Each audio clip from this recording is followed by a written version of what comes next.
Le prêt agricole, c'est bien ou mauvais? Aller prendre de l'argent dans une microfinance ou bien dans une banque pour venir investir dans l'agriculture. Est-ce que c'est bien ou bien c'est mauvais? Selon moi, je ne conseille pas ça. Selon moi, c'est mauvais selon moi. Dis-moi, est-ce que toi-même, tu as une autre activité que tu fais et lorsque dans l'agriculture, ça ne marche pas, tu peux trouver de l'argent là-bas pour venir rembourser. C'est bien que le prêt, bon, quand on met l'argent à ta disposition, il y a plusieurs avantages. Tu peux faire beaucoup de choses avec et je vais expliquer tout dans cette vidéo.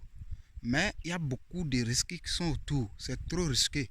Donc c'est pour cela, moi, je dis que c'est pas conseillé selon moi.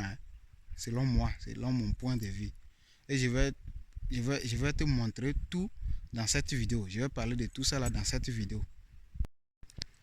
Lorsque tu n'as pas de moyens, et qu'on met les moyens à ta disposition, cela permet de pouvoir réaliser tes activités à temps. Et ça te permet aussi de pouvoir respecter ton programme parce que tu as les moyens. Mais si tu n'as pas les moyens, par contre, tu seras en retard. Aujourd'hui, s'il y a les moyens et tu dis tu veux faire le labour tout à l'heure, tu vas le faire parce qu'il y a de l'argent. Ça, ce sont les avantages du prêt. Parce qu'on a mis l'argent à ta disposition. Tu n'as pas les moyens, on te l'a donné. Si il y a des moyens, ça permet aussi que tu puisses garder tes produits longtemps au moment où c'est cher avant de les vendre. Par contre, si tu n'as pas les moyens, tu es obligé de les vendre très tôt. Si je prends l'exemple, dans nos communautés, on prend les métayers pour travailler. Lorsque les métayers là sont venus pour travailler, jusqu'au moment des fêtes, je parle de novembre comme ça, beaucoup retournent chez eux. Donc quand il veut retourner, il doit aussi prendre son argent. Donc quand il veut partir, il va vouloir prendre son argent maintenant. Et toi, tu n'as pas la moyen, tu es obligé de vendre tes produits à vil prix pour pouvoir lui donner de l'argent. Par contre, si tu as les moyens, si c'est un prêt que tu as fait, que l'argent est là, lorsque ils vont travailler, tu vas pouvoir leur donner de l'argent et garder tes produits jusqu'au moment où c'est cher avant de les vendre. Ce sont les avantages ça.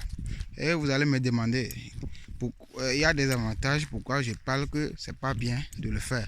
Ce qui fait que moi je dis que c'est pas bon, que c'est risqué et je ne conseille pas, c'est que c'est trop risqué. Aujourd'hui, on ne maîtrise plus la pluviométrie. En Afrique, l'agriculture dépend de la pluie. Donc, on ne maîtrise pas tellement la pluviométrie. Donc, ça fait que c'est tellement risqué. Ça devient un jeu de hasard. Tu ne sais pas si tu mets de l'argent là-bas, tu vas pouvoir sortir ça ou pas. Je ne sais pas si tu vas sortir ça ou pas. Donc, ça devient un jeu de hasard. Dans un jeu de hasard aussi, c'est comme ça. Tu mets de l'argent, si c'est bon, c'est bon. Si c'est pas bon, c'est parti. Donc, c'est comme ça.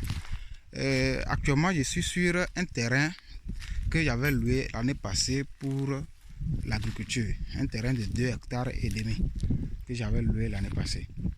Le programme que j'avais fait l'année passée, quand j'ai loué le champ là, j'ai tout taillé correctement. J'ai mis tout correctement. Et puis, j'ai subdivisé ça. J'ai pris 1 hectare pour faire le maïs. Premièrement, le deuxièmement, l'autre hectare, j'ai réservé pour faire deuxième saison.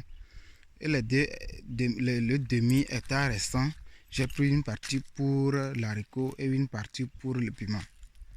Mais ce sont les programmes que j'avais fait. Mais ça n'a pas marché comme ça.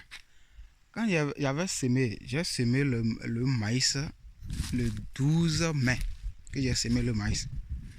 La terre d'ici, c'est un peu argileux. Quand j'ai eu la pluie, j'ai semé. Il n'y a pas une pluie sur ça encore pour que ça germe correctement. Et comme c'est argileux là, donc ça fait que ça n'a pas bien germé. Et ça n'a pas bien germé, la sécheresse est arrivée. Donc ça n'a pas développé. Je suis obligé de venir enlever les tiges et jeter. Maintenant, quand j'ai enlevé ça, j'ai dit je vais mettre le soja. J'ai semé le soja le 28 juin. Le 28 juin, j'ai eu une pluie et puis j'ai semé le soja. Et encore, j'ai eu la chance, il y a quelques pluies sur ça et c'est bien germé. Donc, c'est germé correctement. On est rentré en juillet. Tout le mois de juillet, là, après la pluie qui avait fait et puis c'est germé là, il n'y a plus de pluie. On est arrivé le 3 août, avant qu'on ait encore une pluie. Et en ce moment, les soja là, ça n'a pas développé. Là où c'est resté là, c'est comme ça. J'ai semé le maïs de la deuxième saison que je parlais là. Quand j'ai semé ça aussi, avec le risque des choses, comment dire, l'autre c'est bien germé. Mais ce sont les perdrix qui ont tout enlevé. Donc ils ont laissé, c'est bien germé. Ils enlèvent ça comme ils coupent la tige, comment on appelle, les racines en bas. Ils créent ça et ils mangent. Donc ils ont tout enlevé. Maintenant, je n'ai plus gagné une pluie pour ressemer ça. Et là, c'est resté comme ça. Or, les gens là, c'est le tracteur qui a labouré. J'ai pris les gens pour venir. Il y a beaucoup de choses, beaucoup de dépenses que j'avais fait dans les champs là. Donc, je n'ai pas pu gagner. Si l'argent que j'avais dépensé, c'est que c'est quelqu'un qui m'a fait le prêt et j'ai fait et je suis venu mettre. Comment est-ce que, si je n'aime pas autre activité, comment est-ce que je peux rembourser à la personne? C'est bien vrai, c'est moi mon propre argent. Donc quand c'est parti. Personne ne va me demander. Mais si ce n'est pas pour toi et que c'est un prêt que tu avais fait, comment tu feras pour rembourser? Donc c'est sur ça, moi j'ai dit que ce n'est pas conseillé selon moi. Et comme je dis que l'agriculture est devenue un jeu de hasard, en mois de mars, la pluie avait commencé un peu. Il y a d'autres qui ont semé.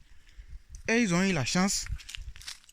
Il n'y a pas sécheresse jusqu'à ce que comment dire, leur maïs s'est sorti. Par contre, nous qui avons semé en mai là, on n'a pas gagné un même. Et encore en mai, quand il y a une petite pluie là, d'autres ont encore semé le soja. Et moi je disais que le soja là, ça va sortir au moment de la pluie. Donc la pluie va gêner ça. Quand ça serait sec. Mais avec la sécheresse là, par après, ils ont gagné pour eux dedans. Et on n'a pas eu de pluie jusqu'à en septembre. En septembre là, d'autres ont dit quand la pluie a commencé, d'autres ont dit qu'ils ont payé le soja, ils n'ont pas gagné la pluie pour semer. Donc pourquoi ils aussi vont semer obligatoirement? Ils sont partis, ils ont semé. Et ils ont eu la chance, il a plu comme ça jusqu'au moment de décembre, avant que la pluie ne cesse. Donc ça fait que eux-mêmes, ils ont gagné plus que nous qui avons semé à temps. Moi j'ai semé le 28 juin que je parlais.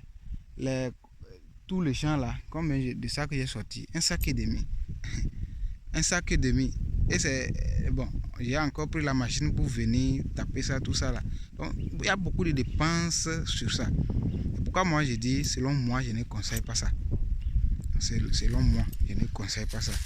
Donc, si cette vidéo t'a plu, n'hésite pas à liker et de t'abonner à la chaîne.